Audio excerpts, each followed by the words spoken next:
بسم اللہ الرحمن الرحیم۔ اردو گرامر میں آج ہم حرف نفرت اور حرف استفہام کے بارے میں بتانے کی کوشش کریں گے۔ حرف نفرت کون سے حروف ہوتے ہیں؟ وہ حروف جو مذمت، لعنت، نفرت اور پٹکار کے موقع پر بولے جاتے ہیں انہیں حروف نفرت کہتے ہیں۔ مثال دیکھیں، جھوٹے آدمی پر خدا کی لعنت۔ دوسرا مثال ہے دور ہو میری نظروں سے۔ تیسرا مثال ہے تیرا منہ کالا ہو، ہر جگہ بکواس کرتا رہتا ہے۔ چوتھا مثال ہے استغفر اللہ، اس عمر میں ایسی حرکت۔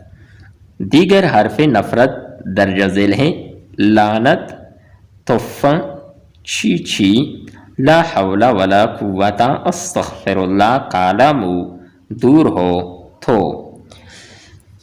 نیکسٹ جو ہے حرف استفہام ہے۔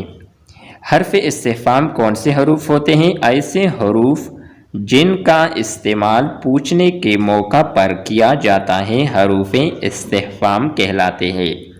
مثالیں دیکھیں، آج کل آپ کہاں ہوتے ہیں؟ تم کون ہو؟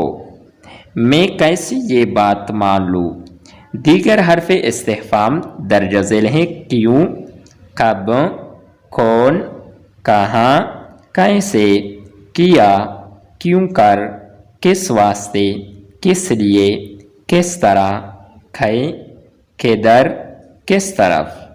یہ تھی ہماری آج کی ویڈیو۔ امید کرتے ہیں کہ سب دوستوں کو یہ ویڈیو اچھی لگی ہوگی۔ نیکسٹ ویڈیو کے ساتھ دوبارہ ملتے ہیں۔ خدا حافظ۔